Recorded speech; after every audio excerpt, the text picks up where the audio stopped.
Arcadian Vanguard presents The Wrestling News in your daily wrestling newscast for Monday, October 10th, 2022. Good morning, I'm Mike Sempervive.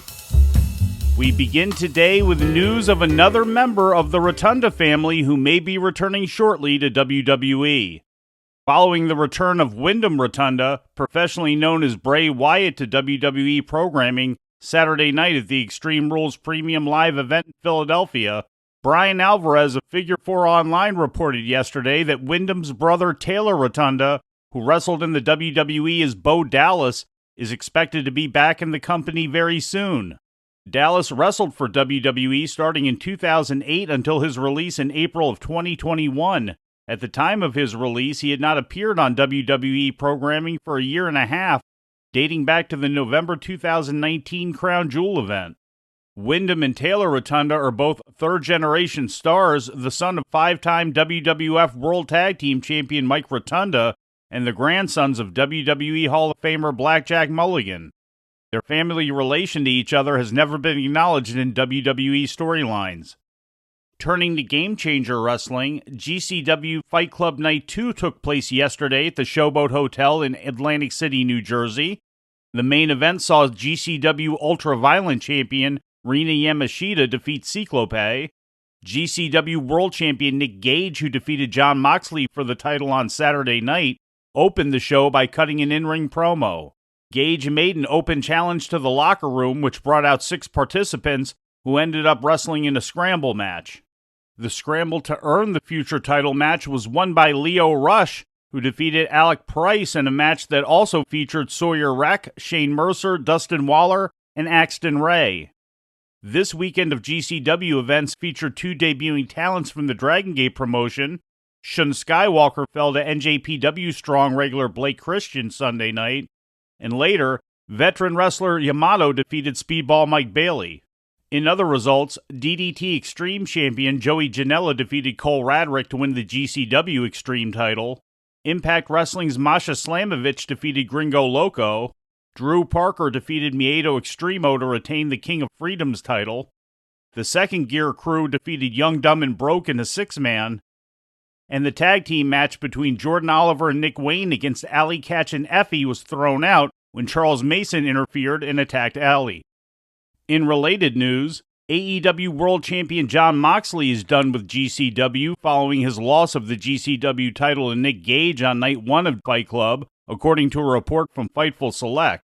As reported yesterday, Moxley has signed a new 5-year contract extension with AEW, and as part of the new deal, he will be exclusive to AEW and AEW's international partners, which include New Japan Pro Wrestling. AEW officials did not even want Moxley taking part in Saturday night's match with Gage, according to Fightful sources, but Moxley insisted on doing the match in order to properly conclude his feud with Gage and to drop the GCW title to him. Moxley still may do the occasional independent date, but they would most likely be rare surprise appearances, according to the report, unlike his recent run with GCW, which was a fully booked long-term storyline. In ratings news, the first episode of the relaunched Women of Wrestling on September 18th drew 281,000 viewers with a .03 rating in the 18 to 49 demographic, according to a WrestleNomics report. The second episode on September 25th drew a smaller audience of 273,000 viewers, but a higher key demo rating of .06. The report noted that the episodes drew larger audiences than Impact Wrestling and New Japan Draw on Access TV. However, as part of its new broadcast deal with Viacom CBS and the Sinclair Broadcast Group, Women of Wrestling is available in more homes than Access TV. With some injury news, here's the Wrestling News' Lou Kipilman. Tonga Loa, one half of the 7-time former IWGP Tag Team Champions, the Gorillas of Destiny, will be out of action for the remainder of 2022, according to an update given by his brother and partner Tama Tonga on the Tama's Island podcast yesterday. Yeah, we got our other brother Tonga Loa, but he's been injured, tore his MCL, and just had surgery a couple months ago. So he'll be out for the rest of the year. But he's making progress. He isn't able to run yet, but he's able to walk and do some stuff. But just the running part is the hardest part right now. But he's doing well. He's moving forward. Looking forward to having him come back. NJPW first revealed the knee injury on June 1st, when it was announced that Loa was being pulled from the Super Junior Finals. His last match was on May 14th at NJPW Capital Collision. Loa is expected to miss the New Japan World Tag League, which starts in late November. The Gorillas of Destiny won the Tag League tournament in 2020. For the Wrestling News, I'm Lou Kipilman. In other news from New Japan, IWGP World Champion Jay White appeared to call out Eddie Kingston for a match at NJPW's upcoming New York City show, Rumble on 44th Street. The challenge was issued on the most recent episode of New Japan Strong, which aired yesterday on NJPW World and Fight TV, but was taped on September 12th in Las Vegas. And Eddie Kingston, seeing as you don't have the balls to come to me, maybe I'll come to you in New York City. And in your hometown, you can find out firsthand what it is like to breathe with the switchblade, because it is still my era. This is the switchblade era. White's in-ring promo took place immediately following a match in which he and Carl Anderson defeated Wheeler Yuta and Homicide in the main event of the show. The Rumble on 44th Street pay-per-view is scheduled to take place on October 28th at the Palladium Times Square. With some news from outside the ring, here's the Wrestling News' Lou Kipilman. MJF responded on Twitter yesterday to comments made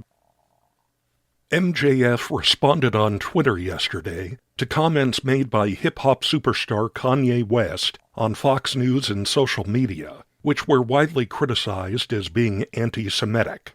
Among West's comments Friday on Tucker Carlson Tonight were references to Jews in which he said, quote, "I just think that's what they're about, is making money. I don't think that they have the ability to make anything on their own. I think they were born into money." End quote. On Instagram that same day, West suggested that fellow rapper and producer Sean Diddy Combs was being controlled by Jewish people.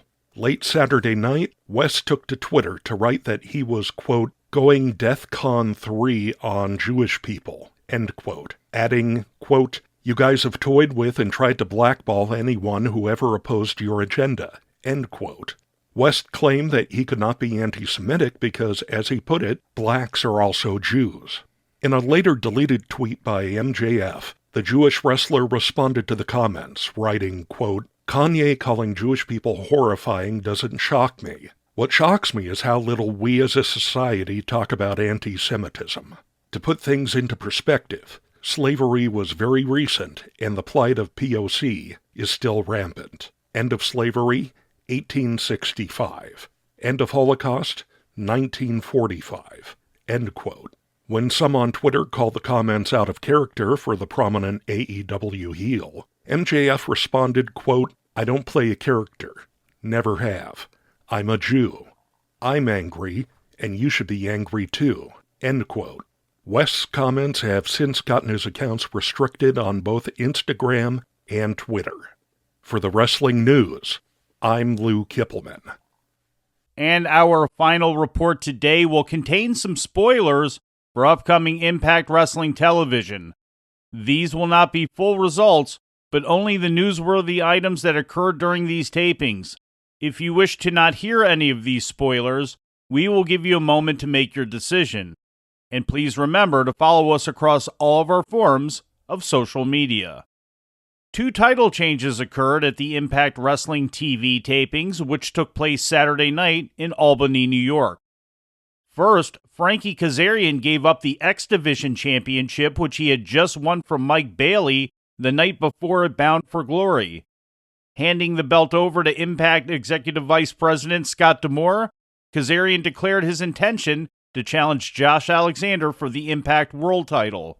D'Amore then announced that an 8-man tournament would be held to decide the new X Division champion, with the finals to be held at Impact's Overdrive event on Friday, November 18th at Old Forester's Paris Town Hall in Louisville, Kentucky. On the same card, Kazarian will face Josh Alexander for the Impact World title. Later in Saturday night's taping, Heath and Rhino defeated Matt Taven and Mike Bennett of Honor No More to win the Impact World Tag Team title. Taven and Bennett had just retained the title against the Motor City Machine Guns the night before at Bound for Glory. Both title changes took place during the taping for the October 20th episode of Impact Wrestling. Matches were also taped earlier in the night for the October 13th episode. And before we leave you today, we'd like to remind you that however you consume your content, you can find the wrestling news 24 hours a day and 7 days a week across social media. On Twitter, follow us at Wrestling News AV. Our Facebook page is also Wrestling News AV. The Wrestling News can also be found on the Arcadian Vanguard YouTube page. And for those who utilize Amazon Echo devices, just tell Alexa to play the Wrestling News podcast. And remember to make sure you add podcast at the end. Once again, for daily updates, breaking news, and more, follow the Wrestling News across social media. And that's the news for today. If anything happens, we will be here to tell you about it. No clickbait, no paywall, just the Wrestling News. The Wrestling News is a division of Arcadian Vanguard, and the Wrestling Newscast is a production of the Arcadian Vanguard Podcast Network.